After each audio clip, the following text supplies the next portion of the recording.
আসসালামু আলাইকুম everyone, welcome back to my channel. কেমন আছেন সবাই? আশা করছি সবাই অনেক ভালো আছেন। তো আজকে নতুন আরেকটি ব্লগ নিয়ে এসেছি, আশা করছি আপনাদের ভালো লাগবে। এটা ছিল আমার ছেলের স্কুলের প্রথম দিন। ও নতুন কিন্ডারগার্টেনে গিয়েছে, যদিও সে অন্য আরেকটি স্কুলে পড়তো। 1 বছর ওইখানে ছিল প্রি-কেতে, এখন নতুন করে আবার কিন্ডারগার্টেনে ওরা আরেকটা স্কুলে দিয়েছে। তো সকাল সকাল ওকে নিয়ে আমরা স্কুলে যাচ্ছিলাম। আর এই তো আমার পণ্ডিত মশাই হেঁটে হেঁটে যাচ্ছেন, আর কি যেন বলছেন আল্লাহই জানে, কি গান গাচ্ছেন উনি জানেন ভালো। আমরা হেঁটে হেঁটে স্কুলের ভেতরে ঢুকছি। এটা আমার ছেলের নতুন স্কুল, তাই ও একটু কান্না করছিল ক্লাসরুমে যাওয়ার আগে। আর এখানে আমরা লাইনে দাঁড়িয়েছিলাম, প্যারেন্টসের আইডি কার্ড দেখে ওরা ভেতরে ঢুকায়। আসলে ওরা বাচ্চাদেরকে অনেক বেশি টেক কেয়ার করে। আমার ছেলে কান্না করছিল দেখে ওর টিচার ওকে ক্লাসরুমে নিয়ে গিয়েছে, আমাকেও সাথে করে নিয়েছে, যদিও বা সবসময় তারা অ্যালাউ করে না প্যারেন্টসদেরকে ক্লাসরুমে নেয়া। তো ওর টিচার আমাকে বলছিল আমি ওকে বাবল দিয়ে বিজি রাখতেছি আর তোমরাও ওই দিকে চলে যাও। তো আমরাও ওই রকমভাবে ওকে রেখে চলে এসেছি বাসার উদ্দেশ্যে। আর আমি আজকে বাসায় চিকেন ভিজিয়ে রেখে এসেছি চিকেন বিরিয়ানি করব বলে। তো চলুন আমার সাথে দেখবেন চিকেন বিরিয়ানিটা আমি কিভাবে রান্না করি। তো চিকেন বিরিয়ানির জন্য আমি চিকেনগুলোকে প্রথমে কেটে ধুয়ে পানি জড়ানোর জন্য রেখে দিয়েছিলাম। চিকেনের মধ্যে আদা রসুনের পেস্ট দিয়ে দিচ্ছি পরিমাণ মতো। ইয়োগার্ট দিয়ে দিয়েছি প্রায় 2 টেবিল চামচের মতো।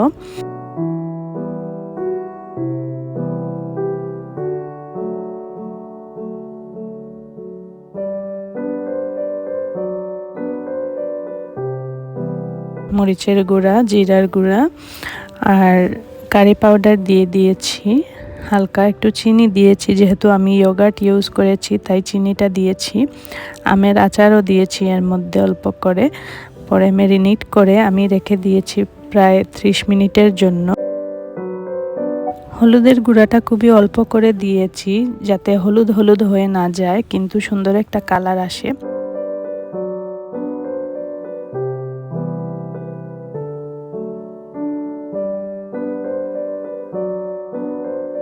আর এখানে আমি গোটা গরম মশলাও ইউজ করেছি, দারচিনি দিয়েছি, এলাচি, গোলমরিচ, লং, তেজপাতা, জায়ফল, জয়ত্রী সব কিছু দিয়ে ভালোভাবে মাখিয়ে নিয়েছি লবণ যোগ করে।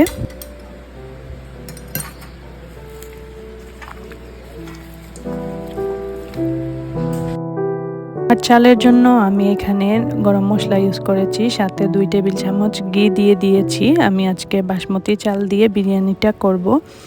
এখানে আমি 4 কাপ পরিমাণ বাসমতি চাল নিয়ে নিয়েছি। পানি ফুটে আসার পর আস্ত গরম মশলাগুলোকে আমি তুলে নেব এবং চালটা দিয়ে দেব। আর চালটাকে আমি প্রায় 80% মতো কুক করব।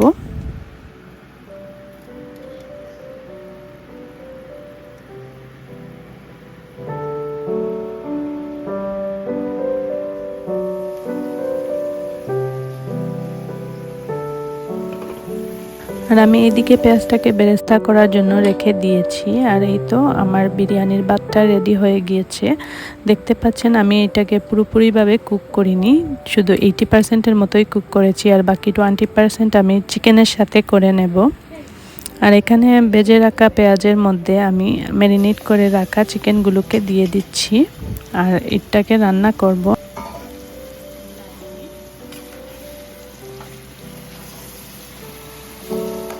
6-7টা কাঁচামরিচও আমি দিয়ে দিয়েছিলাম, আমি ক্যামেরায় তুলতে ভুলে গিয়েছি। আর 5 থেকে 6টি ছোটো সাইজের আলুকে কেটে নিয়েছি, একটা আলুকে 4 টুকরা করে নিয়েছি। আর অল্প পরিমাণে হলুদ দিয়ে ভেজে নিচ্ছি বিরিয়ানিতে দেওয়ার জন্য।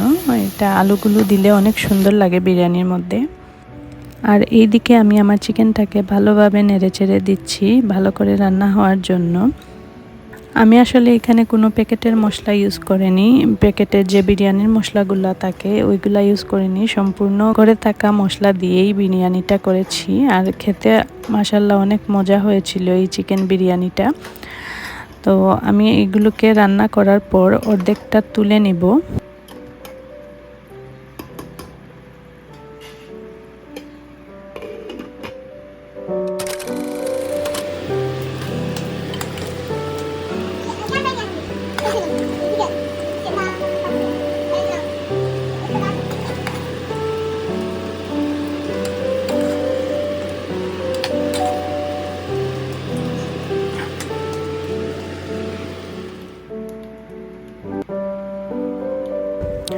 আর এই তো আমি এখন লেয়ার করে নিচ্ছি। আর সব কিছু শেষ হওয়ার পরে তার উপরে আমি ঘি আর কেওড়া জল দিয়ে দিয়েছি। কেওড়া জল দেওয়ার ফলে স্মেলটা অনেক সুন্দর হয়েছিল। যদিও ঘরোয়া মশলায় এই বিরিয়ানিটা রান্না করেছি, খেতে অসম্ভব মজা হয়েছিল। আপনারা ট্রাই করে দেখতে পারেন, আপনাদের ঘরে যে মশলাগুলো আছে ওই মশলা দিয়ে বিরিয়ানিটা করে দেখতে অনেক মজা লাগে আসলে।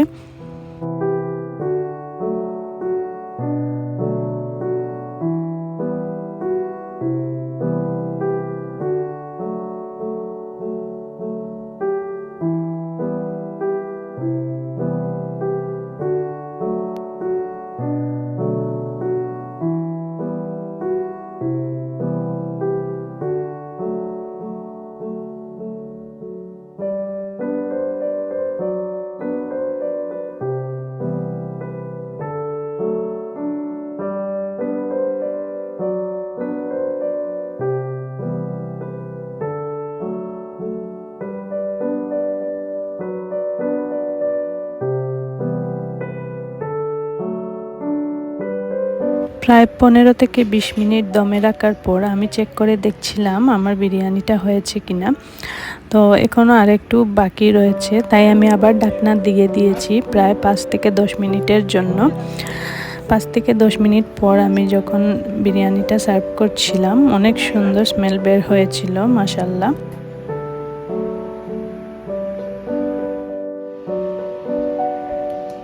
এই তো আমার ঘরোয়া মশলায় তৈরি করা অসম্ভব মজার স্বাদের চিকেন বিরিয়ানি।